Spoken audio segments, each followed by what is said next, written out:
Amanda Radke, another episode of the Heart of Rural America podcast, where we highlight great people doing inspiring things in rural America. And today's guest is a very special one. And I got to tell you guys, it's taken like an act of Congress to get us both in the same spot at the same time because we're both just running at all times. So please welcome to the show, Jenna Paulette, the one and only. Thank you for being on and taking the time. Thank you for having me, and what an introduction. Now, where on the dusty trail are you today? Yes, I'm in Nashville today. I just got in from Texas yesterday, and worked cattle over the weekend and did all that and have more shows coming up. So I kind of keep one foot in Nashville and one foot on a ranch, and it's kind of the best of both worlds for me. So I have always kind of followed your career, and I really value whether it's someone that's speaking at a conference or someone that's in the entertainment business like you. Authenticity means so much to me that there's country music singers out there that they look the part, they wear the cowboy boots, they sing the right lyrics, but they don't really live our life. They don't understand. And I think what makes you really special and unique is your boots on the ground authenticity, the fact that you're rooted in agriculture, in the cattle business, and you're taking our values and beliefs to Nashville and sharing those stories. And so I just want to thank you for that. But I would love to hear kind of your journey from cowgirl to country music singer and what does that look like? Yeah, well, first of all, thank you. And I think being a cowboy growing up in a family that had a cow calf operation it was why I decided to sing country music. I was watching my granddad, who very much reminded me of George Strait in, his look and the way that he, acted, and the things that George chose to sing about and the life that he lived, because he really did, team rope on the weekends and then sing country music as well. And so I think I just grew up thinking that was like, I knew I could sing, and country music was my life. And so I saw examples like George and like Reba, who had both lived the lifestyle that I was living. And it was just the most natural trajectory in the world. And I think it wasn't until I got to Nashville where I realized that people here just like country music and chose to come here to write it, Yeah. without having really lived it. And I'm so thankful that they love country music. So it's not a knock at all, but it was just Right. weird to me that was the case when it was very opposite. The privilege that I had to grow up in it. And Yeah. yeah, so I don't know, it was my reason for singing at all. I mean, I sang Wide Open Spaces to a pasture full of cows, at the top of my lungs. And that was where I was like, Wide Open Spaces was where I was introduced to country music, and Oh, very much in line with what I was living. So yeah, it just felt very natural to me. And as I got older and realized how important it is to represent and live what you sing, I was like, I am not going to not be on a ranch and working at every point in my career, because it's what is going to keep me grounded and what makes what I sing about worth anything at all. yeah, absolutely. Now, you have a song called Country and the Girl. Tell us a little bit about that because I think that kind of like plays into the theme of like that authenticity that you're not wearing the cowboy hat just because it looks cool. It's Thank not to you. be a gatekeeper, but But there is a difference. Like if yes, you not understand the blood, sweat, and tears this industry takes, it yeah, has a different meaning, I think. absolutely. I don't just wear it because I think it's cool. I mean, that you were in that lyric video, weren't you? I think so. I think You throwing a were. bucket or Yeah. something. Yeah. Yes, I think you were feeding bulls or something like I'm that. gonna have to go share that clip now. Yes, I reached out to a lot of girls in agriculture to be a part of that video, and it's funny because I turned that song into my publisher here in Nashville and my manager, and they were like, "Jenna, are you sure you want to call out vegans in the first four lines of the song?" And I was like, "Yeah," Yeah, because definitely. like there's it's done in a funny way, and I say, for those who haven't heard the song, I heard she's vegan and she grew up on the West Coast, and I was like, people like me are just gonna get it, and Yeah. they're gonna think it's funny. And I've tried to change it, just to show them how right it was to sing it that way. And everybody's like, yeah, okay, I guess we're gonna do it. And I was like, this is gonna be the thing that gives people a reason to root for me, is because Mhm. for them. And really, it's the song that started it all for me because I think people felt seen in our industry, in the ag world, that hadn't really felt seen, especially by a female in country music in a really long time. Yeah. So I'm super thankful for it. It was kind of a grassroots thing. I mean, it was never really on the radio, I'm sure for obvious reasons, but um, Isn't that the thing though? Like the yeah, real country music that I believe everyone needs to hear is kind of underground. It's like, yeah, but when it can pop through and rise in popular culture, it's like the people resonate with it. So it's amazing to me how the record labels sometimes miss the whole thing and this like formula that they follow. I'm like, I don't want another girl in cutoff shorts on the back of the pickup truck yes. song. Like I just Oh, don't. That's yes. not my I life. think it's so because we look at it and we're like, that's just not real. Like it sounds good and it's catchy, but it's not real. Like we don't Right. like maybe I wear cutoffs to like go to the store. Maybe. I Yeah. can't even remember the last time I wore a pair of cutoff shorts. I mean, I Right. wore them when I was younger, but like I don't know, that's not the thing on a Friday night, you know? Right, right, right. Just be in my Wranglers and a white shirt or, like whatever, Yep, and, be sweaty with a ball cap or a cowboy hat on and a like beer. I am right now. Yeah, exactly. You know? It's not like shiny, but that's what makes it so good. It does, it does. And now going back to how you use, like, your social media followers or people in agriculture kind of as a crowd source, you have another song. I missed the deadline on this one, but talk about, like, the love ballad, the where Um, you had couples. Anywhere the wind blows, yes. Yes, yes. We were like, I just loved the fact that we had so many people that participated in Country and the Girl, and we hadn't done it in a minute. And I think country love and cowboy love is the best love. Like, I don't Mhm. know, there's just something so endearing about it. Like, you have two people that aren't necessarily perfect and who Yep, just look so perfect together in their cowboy yep, hats, raising their little cow kids. yep. And it's just so beautiful. And I think the cowboy and the farmer are America's heroes. And so when we get to glorify that kind of love, it's just a beautiful thing. And it's usually people that are trying to stick with each other and kind of have a legacy of that.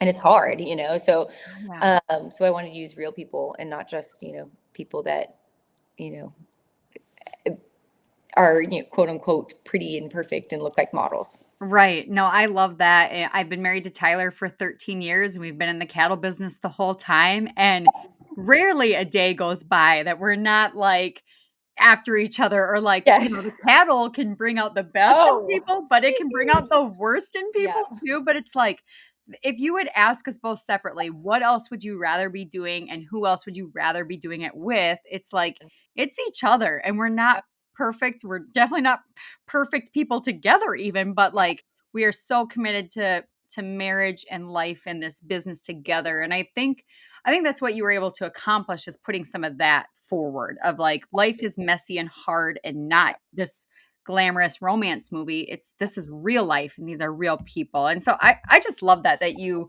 were able to crowdsource in that regard. And to kind of talk a little bit about some of the things you share on social media that's really real and raw. I talking about men especially. You had written a post, and maybe you can give us some context behind what inspired it. But you wrote, "My heart's heavy this morning, and thoughts are swirling around my mind. I've been blessed to be surrounded by good, strong men, men that love our country, and women that poured love and lessons into me and my siblings. I know everyone is not that lucky, but these are perilous times. We all have a choice. In a world that doesn't know truth, search it out. In a world that sits on the fence, stand for something. In a world that doesn't know right from wrong, use reason. In a world that moves too fast, move with intention. In a world that would rather be entertained, think. Grow up, man up, don't trade entertainment for your opportunity to be part of the solution for the world's problems. Play your part in the time God placed you on this earth. You're here for a reason." Oh man, I was watching the news with my mom that morning, and man, it's just heavy. Like these times that we're living in are heavy and scary. And I was just thinking about the part that Ross and I play, and the part that my grandfathers and my dad and my brother have played in my life. And I just have been so blessed to be around men that are like good, Yep. like not, but good. And Yep. and hardworking, and men that have a lot of conviction about what is right and wrong. Mhm. And I just think it is such a gift and an honor to be around men like that, and women that have supported them and then instilled those values in me as well. And I just think if there's not somebody speaking about and caring about and honoring what that looks like in our culture, it's going to be lost. And Mhm. so I just feel very, I feel not a burden, because it's not a burden at all, but like a weight on me, Mhm. to share positive examples of masculinity and Mhm. femininity in a world that doesn't even know how to define what it is anymore. Mhm. And just in a very, encouraging way, show them that it's a good thing, Yep. and that men and women are a beautiful complement to each other Mhm. um, when they step into their roles and play them, to the highest standard that they can. Right. So yeah, so I don't know. I just feel very called to just be an example of that, and do my best, and then also show people examples of what that looks like. Yeah, no, well, that's why I love you because that's like I feel such a burden, and again, it's not a burden, but an urgency Yeah. to kind of bring that back into the culture, and maybe it's because I'm raising 3 sons, Yeah. or, maybe it's because I've realized that I don't bring the same things to the table that my husband does. I bring different skills, and I'm not competing against a man. I'm complementing him, and we're a team. But for me, it probably started. It was several years ago. There was a gal in agriculture that wrote this blog post about how she would wear sparkly shorts to the sale barn, and then she would document all the terrible sexist things the cowboys would say Gosh. to her, which I'm like, of course they're going to pick on you, Yeah. If you're and wearing sparkle shorts to the yes, sale like, barn. if you dress crazy, you're gonna get picked on no matter what. You're in a sale Yeah. barn. They're Exactly. bored. But Exactly. her whole point was sexism in agriculture is running rampant, and for me, I started writing for Beef Magazine. I was 19 years old. My average reader was a 55-year-old man, Yep. and I've never been treated with anything but respect and Yeah. dignity, and, like, show up, do the job, do well, and you Yep. can be a part of the cowboy club. It's Absolutely. that's the cowboy way. Yeah. But there's bad apples, and I'm sure you've run into it too in agriculture or the entertainment Mm, world, but yeah. by I and mean, large, I want my sons to say, "I am this masculine man, and yeah. someday, and I'm willing to protect a woman, open the door for her, Yeah.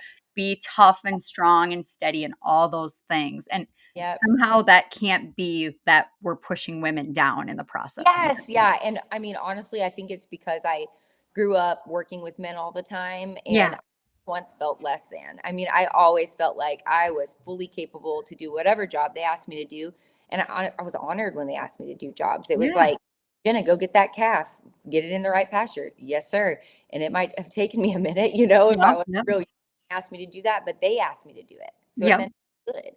And Mhm. so there was a beautiful expectation of me as a female and a respect of me as a female, but I also knew that a man was capable of more than me physically. Yep. And so I never thought that was bad ever. Yeah, yeah. And I mean, yes, my obviously my uncles and my grandfather knew a lot more than me because they were Mm. older than me. And that's not a bad thing either, because I learn from people all the time. I work on ranches, I day work all the time. And Yeah, I work for men, and I'm on cowboy crews where I am the only female I usually. love it. And it's like, I love it, and I love learning from people. I let people teach me things about horses, things about cattle. People do it differently Mhm. everywhere. Yep. Just the climate's different or whatever. Mhm. The way they lay out their pastures. Like I grew up with 40-acre pastures, sections, and then I mean where we work, it's like 8,000-acre sections. It's just there's always something to learn, and I think just taking a position of humility, and then also just knowing your strengths and your weaknesses and filling in where you can. That's what makes you Yep. capable. I agree, and that's always been my mentality. It's like the more I learn about the cattle business, the more I realize how much I have yet to learn, and if you put yourself in a position to have really great mentors and people around you and different experiences, the things you can learn if you don't approach it as I've already conquered it all. I already know it all. Like it is a level of humility, but that's also the cowboy way, right? It's like Yes, be it is. humble, work hard, and have grit and just get Yep. the job done. And so, yes. Oh, I knew we were going to be besties even though we've never met.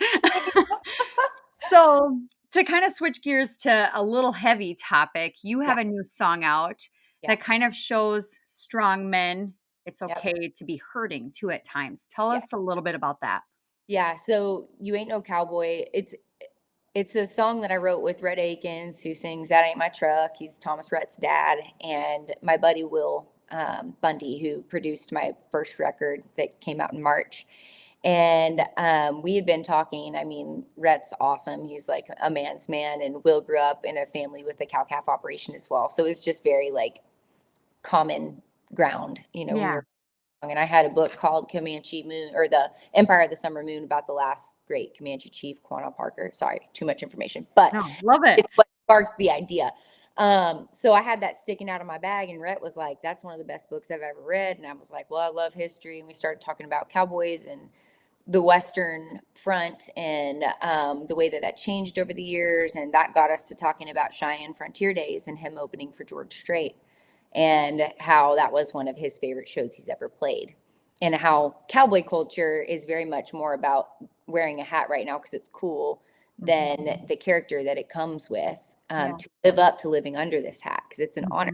Mhm. Mhm. And I was like, well, I have this title. It's called "You Ain't No Cowboy," but I don't want to call people out. I want to be like, hey, you can do the job. You've got miles on your saddle. You've got, scars on your knuckles from everything that it takes to do this job. But the character that you have isn't what it takes to be a cowboy.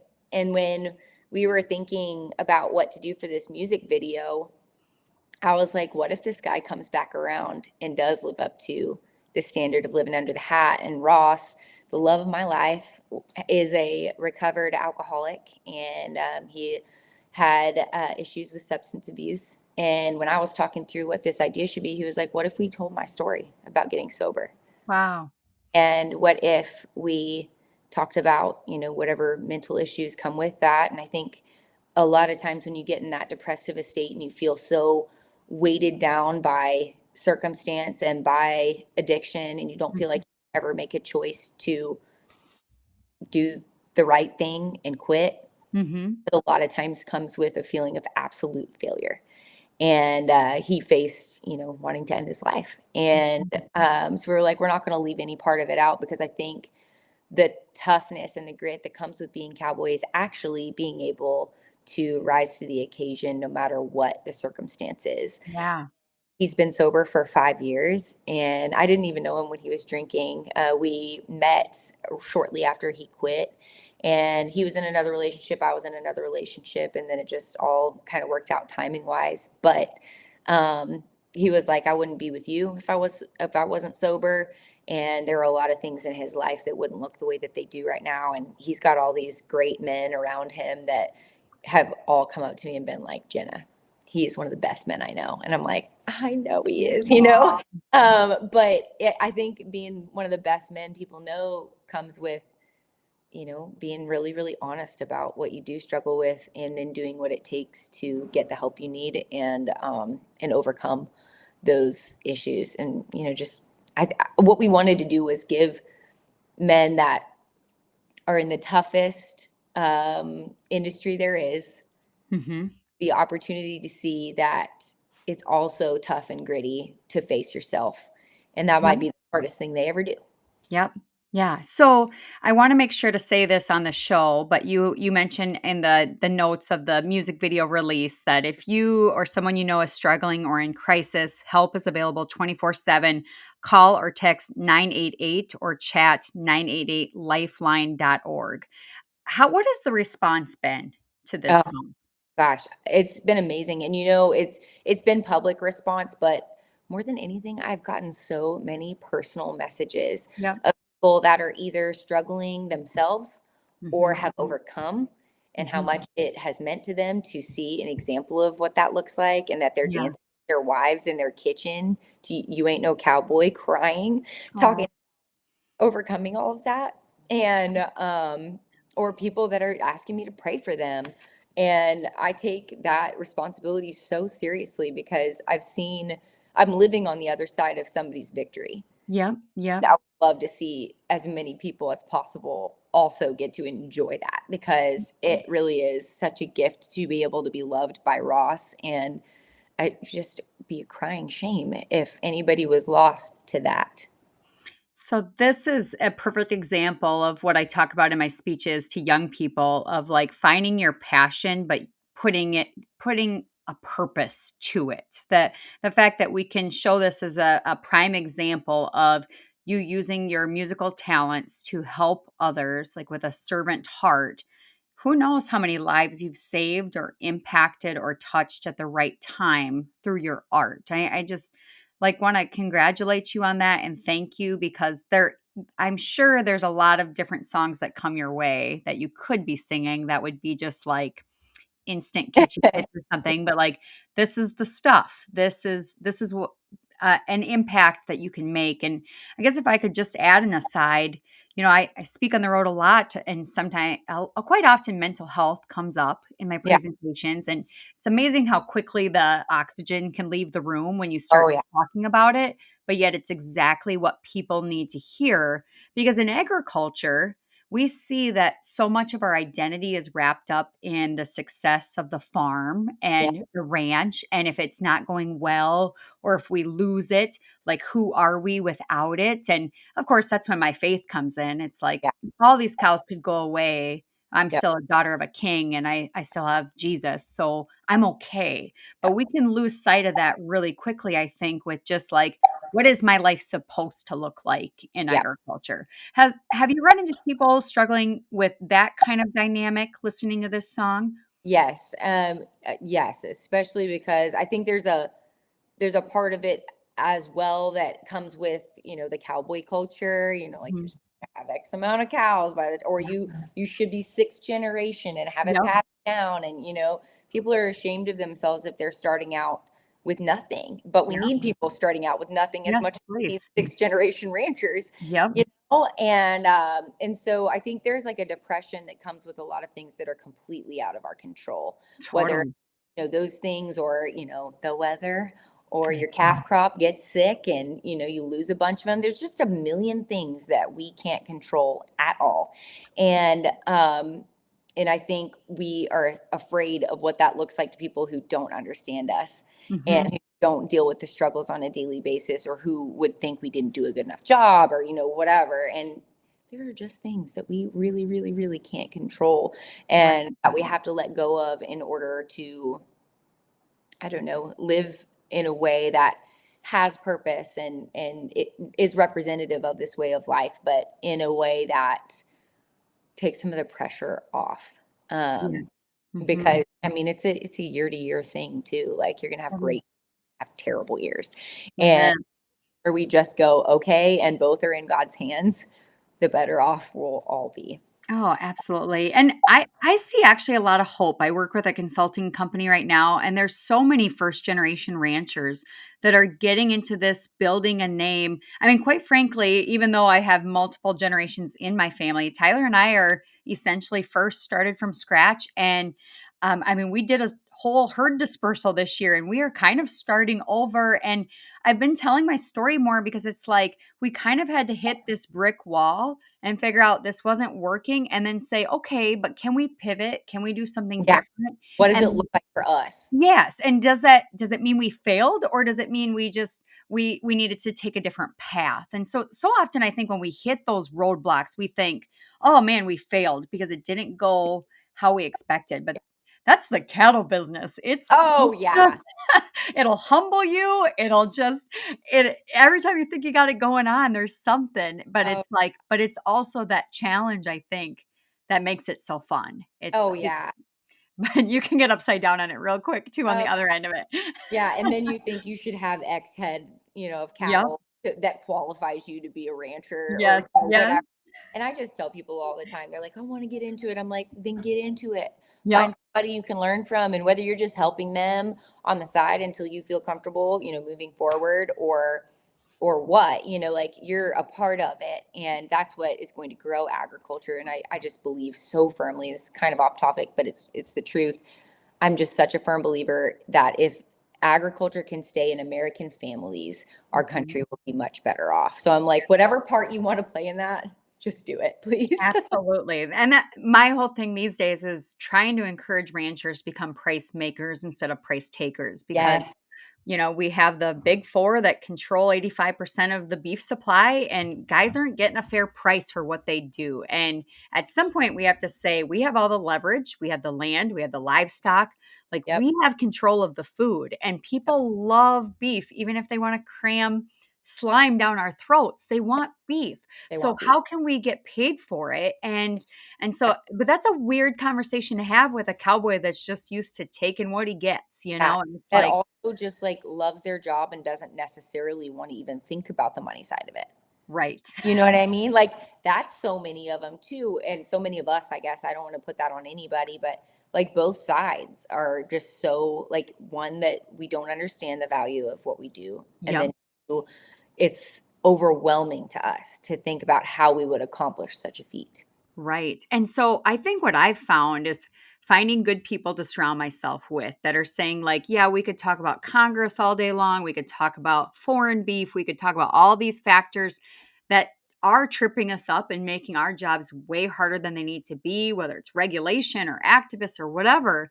But what can I control? And don't let fear drive my decision making. And then, like, take ownership of the results. If it didn't Yep. work, own up to it and fix it. And the only way I think I can accomplish that in my own business or for anybody else is by having a good community of people, which is what I Yes. hope this podcast becomes, that Yeah. we start connecting the dots with people and help them on their pathway forward, which is a really cool tie-in with your music because I think that's what your music starts giving Yeah. people the opportunity to have hard conversations that Yeah. Yeah. that they maybe avoid. Yeah, exactly.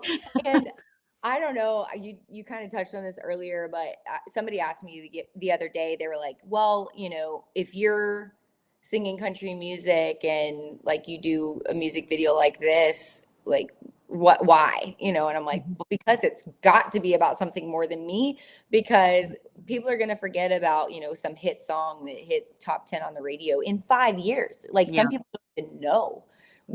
what song was a number one or, some random song comes on and they're like, who is that?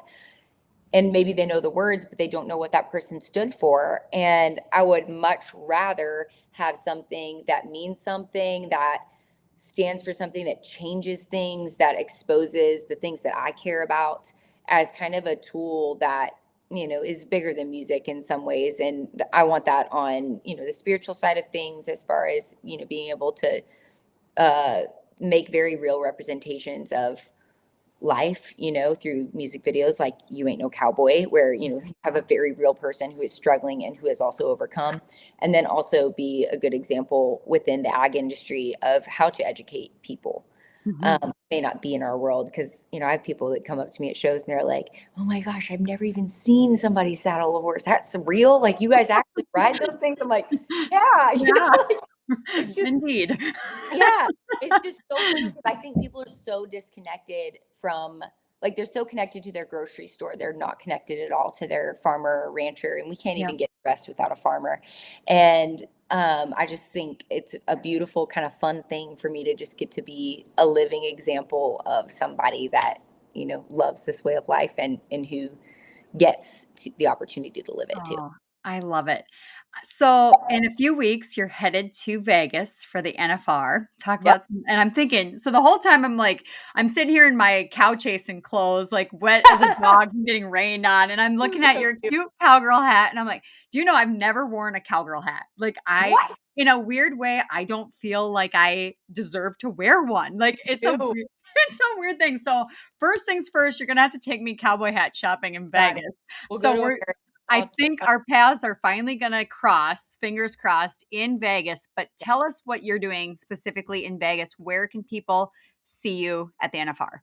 Yeah, so my schedule's pretty much loading up the 13th through this 16th, which is the last day. The 13th, I'm singing the anthem on military night, which I'm so proud that Oh, means the world to me. So I'm going to be doing that on the 14th. I believe I'm doing the Teton Ridge Cowboy Channel like performance that's on the Cowboy Channel and leading up to BNFR round, whatever that is, that night. And then the 15th, I'm probably going to have something. I just don't know what yet. And then the 16th, it's me and Wade Bowen at Resorts World after the rodeo. So, well, that's what piqued my interest because 2 weeks ago on the show, an episode with Leighton Woodbury, the number yeah. one bullfighter in the world right now, who's going to be competing at the BFO at Resorts World the 14th through the 16th. And he's a family friend of ours. And so we're thinking about, we're trying to get chore help lined up so Tyler and I can go. But 18-year-old kid just going to fight So the good cool. fight. And yeah, I just We love watched days last year. Just we went over there for fun to watch. It's amazing. it's. So I mean, these people are maniacs. I don't they know are, who does this for fun, but yeah, you know, they some do. He does. they do. They do. It's crazy. So yeah, I'm gonna have to like connect all my little friends at the NFR. But okay, what else is on your agenda for 2024 or Yeah, 2023? Oh my gosh, 2023. 2023, and I'll lead into 2024 because it kind of gets there. But I am on the road with Aaron Watson all of November. Okay, And then I am getting back in the studio to cut my second record awesome. next few months. And then also just shooting all the promo for that record. And then early next year, I'll be putting out the first couple tracks off of that. And this record is something I am so very, very proud of. I've got a lot of things kind of coming up that I'll be excited to announce soon that are involved with it, but just taking it to the nation and, just on a higher level and in an elevated way. And a lot of people getting behind me in this little Nashville town. So So amazing. very, very grateful for all of it. What's been a highlight of your time in Nashville? Um, I guess building a, a community of songwriters that I really respect, like Red Akins and Jim Beavers and Bryce Long and Casey Beathard and Emily Shackleton, all of these people that have written songs that I have loved forever, and them getting in a room with me and wanting to do it again. That's my favorite thing about Yeah. being in Nashville and getting to make music that I love for people that I love on an extremely high level. I don't think I could do that anywhere else but here. Wonderful. How can people support you or follow you along all of your adventures? Yes, just Jenna Paulette, JennaPaulettte is my name. That's what I am on TikTok and Instagram and Facebook and all of the things. I update all of them almost daily. And yeah, on YouTube, if you wanted to watch any of the videos that Amanda and I talked about. Yeah. So because I know the music world is tricky, what's the best way to support you financially to if they're Oh, buying music or like how do you get paid? thank you. Or Getting booked for shows is a great way. And then also just listening. I mean, my jaw's been on the floor that people actually listen to this record that I put out all the way through. I mean, it speaks volumes to me and does a lot for the old checkbook as well. Just being able to know that people go in there and they listen to that album top to bottom. I love it. I love it. And you like you're one of those types you get out and work. You aren't afraid to put in the miles and work. So like this summer our cross almost passed at Missouri Yes. Beach Well, Days thank of you so much for putting my name in the hat. Oh, yeah. Yeah. Well, of course, I gotta get you more places. I'm at events all the time, so it's like, yeah, bring the singer. I can't do that part. So I'll speak, you sing, and it'll be a great time. So I guess we just have a minute left, and I gotta get you back to the into the studio. But any parting words you'd like to share about your music or a song you'd really like people to go listen to in particular? Well, first of all, thank you so much for having me. And thank you for what you bring to agriculture, the education side of it, and promotion side of it. I just appreciate it so much. And I'm so inspired by you and Thank you. everything you create on top of it all. So thank you for that. And then, yeah, I'm grateful to be making country music and getting to live this life that we get to live. And if they wanted to go listen to The Girl I Was, my debut record, I would be honored. Oh, yes, we absolutely will, and I'll link everything in the show notes. So this went too fast, Jenna. You're gonna have to come back again, but you're gonna have to stay tuned for Instagram stories, I think, because we're gonna be in the same place at the same time in Vegas. And now I just can't wait. So that's all for now on the Heart of Rural America. I'm Amanda Radke with Jenna Paulette, and we'll see you on the Dusty Trail. All right.